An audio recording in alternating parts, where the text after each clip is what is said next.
Ben, de l'idée principale, de l'idée d'origine, en fait, qui est juste un petit embryon, en fait. Il y a derrière beaucoup de travail pour construire le roman. Donc les idées, d'abord, il faut qu'elles soient assez solides, parce qu'on a toujours plein d'idées. Après, on les note, et puis il y a une sélection naturelle qui se fait. Est-ce que cette idée, on peut l'amener tout au long de 300-400 pages, ou est-ce qu'elle n'est que... elle doit être abandonnée, ou est-ce qu'on peut en faire une nouvelle? Voilà, il y a une présélection comme ça. Et après, l'idée, c'est la nourrir, c'est-à-dire, c'est dans quelle direction je vais mener l'idée. Et une idée, ça peut être partir d'un personnage, d'une situation, d'un lieu. Et puis après, il y a ce qu'on appelle l'inspiration. L'inspiration qu'un romancier peut avoir, c'est justement transformer cette idée en roman. Et puis après l'inspiration, il y a le travail, qui est la plus grosse partie, et la plus longue partie surtout, qui est le travail de documentation, le travail de conception et le travail d'écriture. Travail de conception, oui, voilà, c'est ça. Moi, je suis, principalement, je n'ai pas fait que ça, mais en ce moment, je travaille beaucoup sur des thrillers. Et l'idée du thriller, et notamment de la série de thrillers, c'est quand on part sur 6 romans, comme dans ma série Les Effacés, ou même une trilogie comme l'Archipel, la série, c'est avoir le fil rouge dès le départ. Et pour permettre en fait au lecteur, dès le premier chapitre du premier volume, d'avoir des éléments qui vont l'emmener jusqu'au dernier chapitre du troisième. Ce que j'ai fait par exemple sur ma série Les Effacés, maintenant qu'elle est terminée, je peux le dire, quand j'ai terminé ma série, j'ai demandé aux lecteurs qui les avaient lus au fil de la parution de les relire, enfin ceux qui voulaient, de les relire tout d'un coup, pour qu'ils me disent s'il y avait une vraie construction, s'il n'y avait pas de problème d'architecture. Et ils m'ont dit, non seulement il n'y en a pas, mais en plus, on a du coup, en connaissant la fin, on a repéré énormément d'éléments qui viennent dès le premier chapitre du premier tome et qui mènent jusqu'au dernier, que ce soit les personnages, ou même des références, des choses comme ça.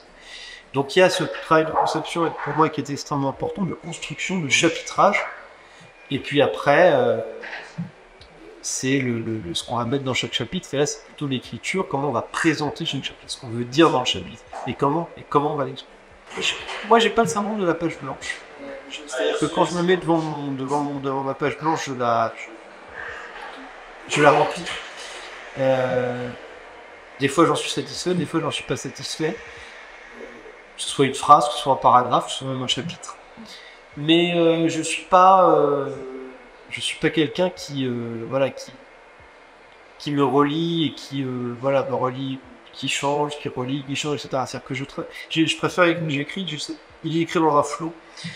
Ouais, mais les romanciers fétiches, c'est des Balzac, des Zola, des Frédéric Dard, des Simon, c'est-à-dire des, des, des, des romanciers, des staccanovites de l'écriture, voilà. Et moi, je suis un peu comme ça, c'est-à-dire j'écris, ça part comme un flow, et puis après, c'est dans une deuxième temps, je laisse reposer ce premier jet et je, je la note, je le reprends si besoin. Voilà. Mais, oui, pour paraître durée, par exemple, dans un roman comme L'Archipel des Effacés, je vais passer 3 mois à construire le roman, mais 2 semaines à l'écrire. Voilà. Donc j'ai besoin en fait d'avoir ce temps d'écriture très resserré, parce que je suis dans mon univers. Je pense aussi que cette espèce d'urgence de l'écriture donne au roman l'urgence du rythme.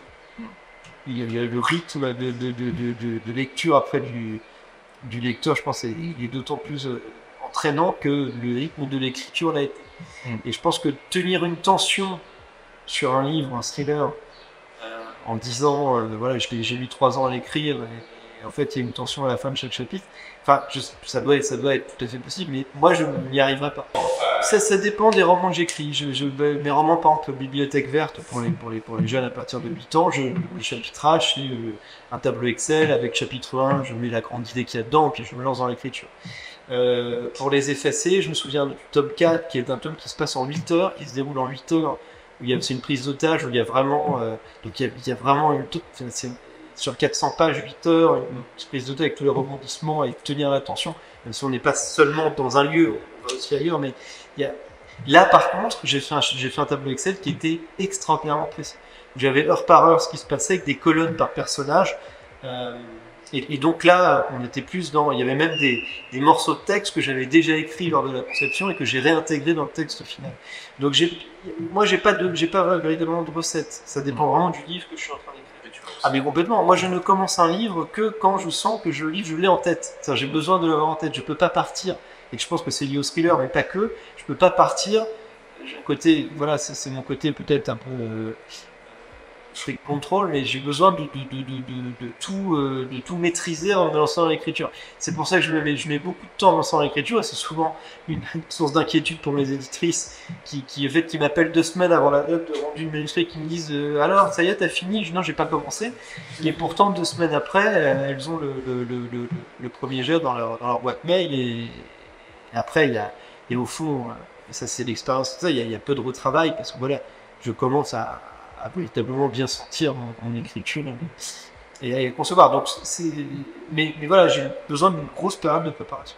Bah, l'expérience, hein, comme dans n'importe quel métier, je pense que, enfin, j'ose espérer que, quand on me demande d'ailleurs souvent quel est votre roman préféré, je réponds toujours le prochain, parce que si c'est pas le prochain, autant arrêter. Et si on a écrit ce qu'on considère comme son chef-d'œuvre il y a 15 ans, et puis depuis 15 ans on écrit des choses moyennes, des livres moyens, ça n'a absolument aucun intérêt de continuer à écrire. Mais c'est comme dans tout métier. Enfin, je pense que un boulanger, ses premières baguettes sont moins bonnes que ses dernières, parce qu'il a appris, il a emmagasiné de l'expérience. Pour un écrivain, l'expérience, c'est de la lecture, voilà, donc plus on vieillit, plus on lit, plus on écrit. Donc il y a aussi une mémoire photographique des phrases qu'on peut avoir. Voilà, donc il y a des choses techniques, et puis il y a aussi la maturité de l'homme que tout à chacun a, une espèce de, je ne vais pas dire de sagesse, parce qu'il y a des gens plus ils lisent, plus ils sont cons, mais il y a quand même globalement des choses qu'on prend dans notre expérience, dans ce qu'on peut lire tous les jours et qui servent le travail du romancier derrière. Je me suis beaucoup intéressé à leur façon de travailler. Et oui, alors après c'est différent. Balzac, il retravaillait énormément ses textes. Quand on va à la Bibliothèque nationale de France et qu'on regarde ses manuscrits, ça partait dans tous les sens, au recto, au verso, il y avait des ajouts partout. Sinon, lui, il était plus... il raturait très peu. Enfin, il écrivait d'un jet.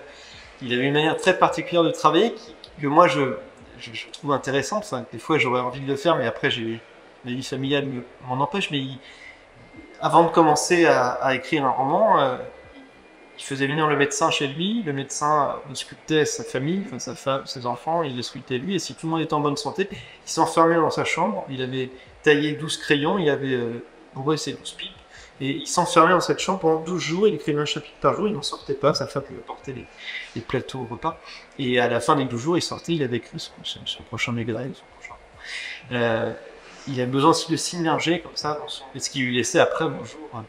Il devait préparer beaucoup mentalement. Après, je sais pas. En fait, sinon, je sais. Oui, mentalement, il devait. Après, c'est peut-être pas celui qui était le plus grand. Enfin, celui qui concevait ses romans le plus précisément possible. C'est Maigret et les romans durs. C'est pas. Je dirais que c'est presque pas dans l'intrigue. Enfin, il y a des intrigues qui sont extraordinairement intéressantes. Mais je veux dire, c'est plus dans le côté l'exploitation de l'âme humaine. Enfin, ce qu'on a besoin de lire énormément et de lire. La littérature dans laquelle il veut se lancer. Donc là, de lire de la littérature jeunesse, les grands succès, mais d'aller aussi peut-être dénicher d'autres romans un peu moins connus, qui sont des pépites. Voilà, c'est lire et écrire. Voilà, se lancer. Et puis après, je pense avoir un regard extrêmement critique sur ce qu'on fait. Je pense aussi que le talent, c'est aussi une part du talent, c'est ça. C'est-à-dire savoir, c'est ressentir quand on va dans la bonne direction, quand on ne va pas dans la bonne direction. Quand je disais tout à l'heure que mes éditrices, aujourd'hui, elles reçoivent le texte, elles ont très peu à reprendre, ça n'était pas le cas dans mes premiers romans. Dans le premier roman, on déplaçait les chapitres, on en enlevait, etc. Et aujourd'hui, pourquoi il y a moins de travail derrière l'éditorial? C'est parce que je le fais moi, je le fais moi-même, par expérience. Donc, j'ai plus besoin trop de ce regard critique, mais quand on démarre, il faut un regard critique.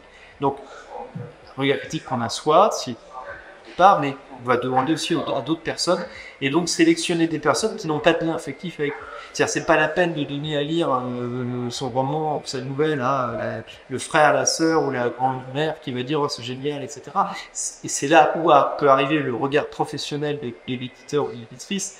qui n'est pas lié qui n'a aucun affect vis-à-vis de vous, qui va peut-être en avoir après si vous venez d'un de ces auteurs, qui n'en a pas au départ et qui va donc vous dire très clairement ce que va ce que vaut votre travail.